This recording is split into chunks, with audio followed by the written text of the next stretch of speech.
Greetings, YouTube. Today I'm going to be reviewing Isaac Asimov's Extraterrestrial Civilization. I have no slipcover. I have no idea what the cover actually looks like. I bought this book just like it is now at a thrift shop. I have reviewed Asimov's books in the past, and I have said before, and I will continue to say today, that I consider his non-fiction writing to be superior to his fiction writing. I read his fiction writing, and frankly, I remember almost none of it. But I find his non-fiction writing to be much more informative, interesting, thought-provoking, and it really drew me in as a reader, something that, unfortunately, his fiction didn't. This book deals with extraterrestrial civilizations. Well, it kind of deals with extraterrestrial civilization. I think you feel that the title is a bit of a dodge. It's a bit of a bait and switch. Because Mr. Asimov, when discussing nonfiction, is an adherent of things that we actually know or can possibly speculate, and not about things that fall into the category of fiction. So we don't really know anything about extraterrestrial civilizations. What this book does is help us understand from the earliest point of view, when we first began to realize that there were other worlds, when we could see, planets and stars with our naked eyes, our speculation that there was intelligent life forms on them, and then move from there. He starts with Earth. Why there are no technologically advanced intelligences other than humanity on Earth. He does say that there's a possibility that, for example, some of the whales could very well be intelligence, but because they live in an environment that precludes their use of technology, their intelligence would be more of the philosophical variety. And he is discussing technology. He wants to find extraterrestrials that have civilization as we recognize it. They have machines, and they have homes, and they have spacecraft, things like that. And so he explains why they can't be found on Earth. Then he goes out further. Why life was at one time speculated on the moon, and why it can't exist. Then he goes off. Venus, Mars, Mercury. And he starts going out to the outer planets. And he discusses that on the gas giant, it would be potential that there could be a life form that lives in the gas giants at some level in that atmosphere. But again, like dolphins, they would not have a technology. Interesting idea. I think that kind of squiddy-looking things that float in the atmosphere of Jupiter or Saturn would be kind of cool. But again, they would not have technology as we know, because there's no metals. There's no way to produce fire to manipulate matter, things like that. And then he begins to go from there. Speculate, what would you have to do to survive within our system?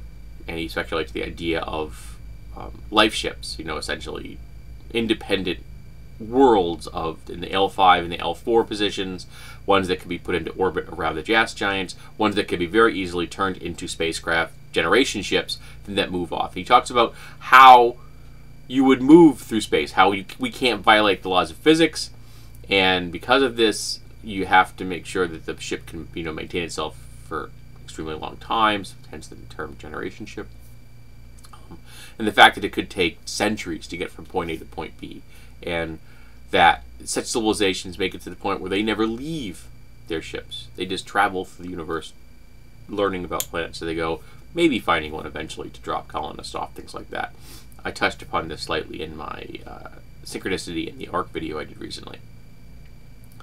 And then he talks about how far you have to go to get to the next star, things like that. But he also talks about the speculation of possibility of life outside of Earth. For example, how many stars there are. How many stars are in the band of star types that have possibilities of having been around long enough to have developed life, like stars like ours. How many of those stars in that particular category have planets? How many of those planets fall in the sweet spot, the ecozone, the distance from the star that would allow life to exist? Like Earth is in that ecozone. Unless you're in that ecozone, you can't have life on that planet. So it can't be too close, it can't be too far away. How many stars have ecozones? How many stars have planets in ecozones? How many of those planets have life? And he explains how life potentially could have started, how life,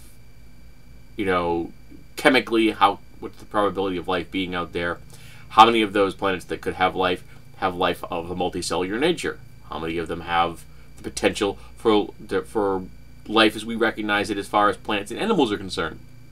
How many of them would have potentially life as we understand it that is sentient, and then how many of them possibly have fully sapient civilizations. Now, once he does that, why are we alone? Why do we not get signals from outer space? Why have we not seen anyone? And then he begins to explain possibilities. That the distances are so great, and because we can't violate the speed of light, communication may be impossible. So they could be out there, and that we may never see them. The fact that they may have existed and disappeared. So we may be talking about, yes, there's all kinds of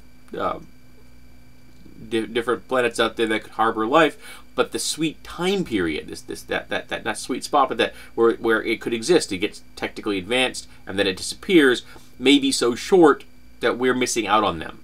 That maybe technology crashes at some point. A prediction, pessimistically, that our culture, our world, may collapse technologically at some point in the future. So again, he can't really discuss extraterrestrial life because we don't know any of any. But he does talk about a whole lot of speculation, and a lot of it is really interesting. And he touches on a whole lot of different things that I had never considered. For example, the term tardyon, which is a term that refers to particles that are sublight. That's you and me. We're tardyons. That crack me up. The opposite of tachyon, which is theoretical parties that move faster than the speed of light. Which have been mathematically proven but have never been shown to be needed for any kind of physics experiment or process. So they are completely and utterly theoretical and make about as much sense in the real world as they do in the Star Trek universe. So overall, it was a very interesting book. It's not specifically about extraterrestrial civilizations because we cannot have a book about those because, again, there aren't any.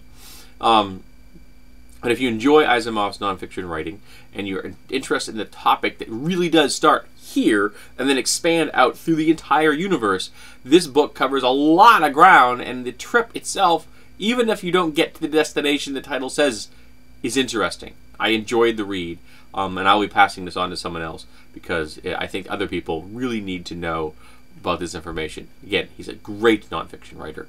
I wish he had written every science book across the entire continent. We would be far better off.